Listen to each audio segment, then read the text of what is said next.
personal income tax reforms with special focus on middle class. Democracy, demography, and demand are the key support pillars in our journey towards Viksit Bharat. The middle class provides strength for India's growth. This government, under the leadership of Prime Minister Modi, has always believed in the admirable energy and ability of the middle class in nation building. In recognition of their contribution,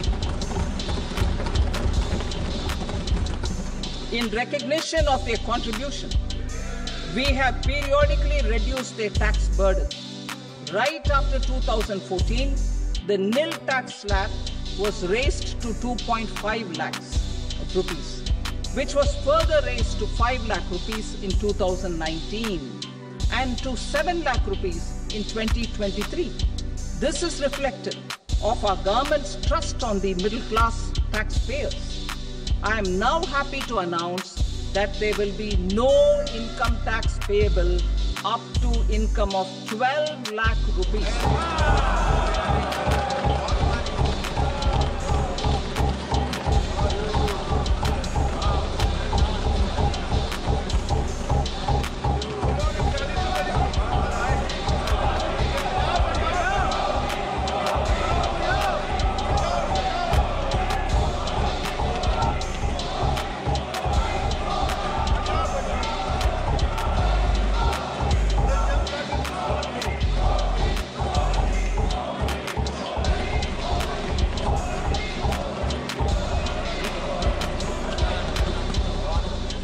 So, average income of 1 lakh per month other than the special rate income such as capital gains under the new regime. This limit will be 12.75 lakh for salaried taxpayers due to the standard deduction of 75,000. Slabs and rates are being changed across the board to benefit all taxpayers. The new structure will substantially reduce the taxes of the middle class and leave more money in their hands, boosting household consumption, savings, and investment. In the new tax regime, I propose to revise tax rate structures as follows: 0 to 4 lakh rupees nil, 4.8 lakh rupees to 4 to 8 lakh rupees 5%, 8 to 12 lakh rupees 10%, 12 to 16 lakh rupees 15%, 16 to 20 lakh rupees 20%, 20 to 24 lakh rupees 25%, and above 24 lakh rupees 30%. To taxpayers up to 12 lakh of normal income other than special rate income such as capital gains. I read that again. To taxpayers up to 12 lakh of income other than special rate income such as capital gains, tax rebate is being provided in addition to the benefit due to slab rate reduction in such a manner that there is no tax payable by them. The total tax benefit of slab rate changes and rebate at different income levels can be illustrated with a few examples. A taxpayer in the new regime with an income of 12 lakh rupees will get a benefit of 80,000 rupees in tax, which is 100% of tax payable as per the existing rates. A person having income of 18 lakh rupees will get a benefit of 70,000 rupees in tax, that is 30% of tax payable as per existing rates. A person with an income of 25 lakh gets a benefit of 1,10,000 rupees, that is 25% of his tax payable as per existing rates. Details of my tax proposals are given in the annexure. As a result of these proposals, Honorable Speaker, sir, revenue of about 1 lakh crore in direct taxes and 2,600 crores in indirect taxes will be foregone. Mr. Speaker, sir, with this, I commend the budget to this August House. 2025 Lok Sabha budget আজকেই সীতারামন পেশ করলেন। আমরা এই budget সম্পর্কে সরকার বলছে মধ্যবিত্তর budget এবং 12 লক্ষ টাকা পর্যন্ত বার্ষিক আয়ের উপর ছাড় ঘোষণা করেছে সরকার। আমরা সাধারণ মানুষের কাছে জেনে নেব তারা কীভাবে দেখছেন এবছর এই 2025-এর বাজেটটাকে। পেয়ে গেছি পেশায় শিক্ষক সুদীপ্ত গোস্বামীর কাছে।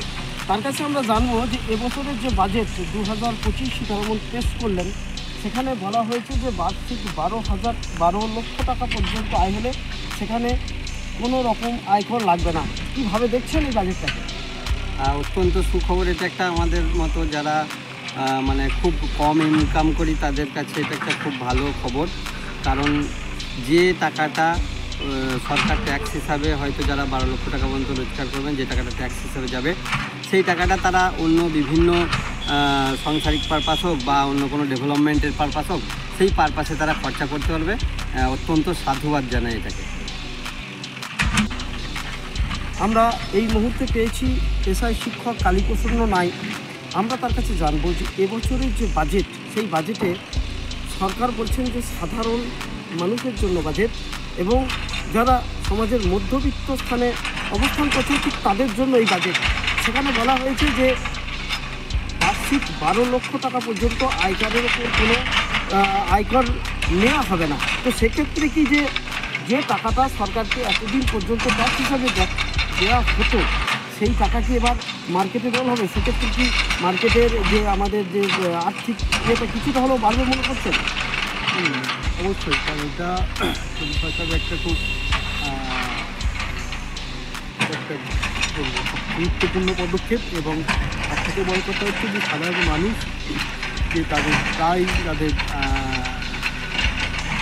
2 থেকে 2.5 লক্ষ টাকা হওয়া যায় যে তাদের যে ট্যাক্স হয়ে যাবে তাদের যেত, সেটা তারা অবশ্যই মার্কেটে ছাড়তে পারবে, রোলিং করতে পারবে। ফলে হচ্ছে কি সাধারণ ছোট ব্যবসায়ী থেকে আরম্ভ করে মাঝারি ব্যবসায়ী এবং সাধারণ মানুষ প্রত্যেকেই কিন্তু এটা সুবিধাটা পাবে।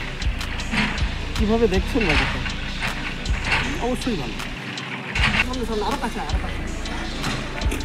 আমরা এই মুহূর্তে পেয়েছি পেশায় শিক্ষক অয়নবাবুকে। আমরা তার কাছ থেকে জানবো যে এবছরের যে 2025-এর যে বাজেট, সেখানে নির্মলা সীতারমণ ঘোষণা করেছেন যে আয়ের 12 লক্ষ টাকা পর্যন্ত আয়কর রিটার্ন দিতে হবে না।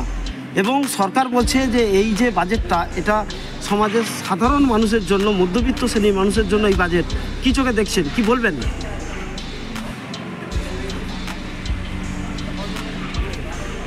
12 লক্ষ টাকা পর্যন্ত ছাড়, কি বলবেন? এটা কেন্দ্রীয় সরকারের বাজেট।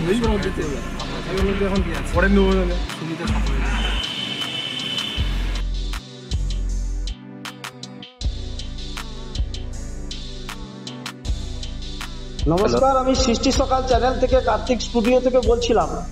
2025-এর নির্মলা সীতারমণ যে বাজেট পেশ করলেন, সেখানে সরকার পক্ষ থেকে বলা হচ্ছে যে এটা মধ্যবিত্তদের জন্য বাজেট এবং যাদের ঠিক 12 লক্ষ টাকা পর্যন্ত আয় আছে তাদেরকে কর ছাড় দেওয়া হলো। কি বলবেন এ ব্যাপারে?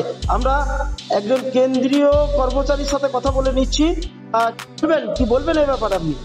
অবশ্যই কেন্দ্রীয় কর্মচারী হিসেবে আমি বাজেটের এই ট্যাক্সের স্ল্যাবকে স্বাগত জানালাম।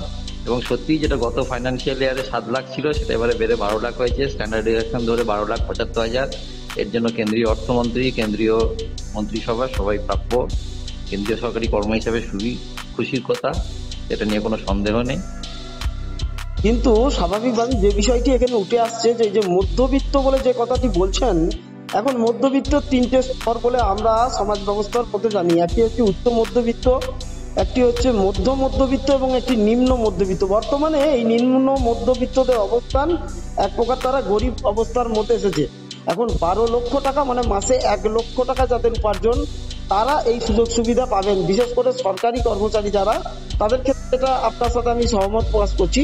কিন্তু যারা নিম্ন মধ্যবিত্ত আছে তাদের ক্ষেত্রে কি এটা ভালো হলো? কি মনে করছেন যে এই যে টাকাটা যেটা ট্যাক্স দিতে হতো, সেটা কি বাজারে রোটেশন হবে? এবার দেখুন, আমি একজন কেন্দ্রীয় কর্মচারী হিসেবে এটুকু বলতে পারি। তো আমি তো এখনো পুরো বাজেটটা দেখিনি, আমি জাস্ট ওই এক ঝলক দেখলাম আর কি, যে 7 লাখটা বেড়ে 12 লাখ হয়েছে, আর স্ট্যান্ডার্ড ডিডাকশন ধরলে 12,75,000। তো ন্যাচারালি অনেকটাই ইনকাম ট্যাক্স ছাড় পাওয়া যাচ্ছে।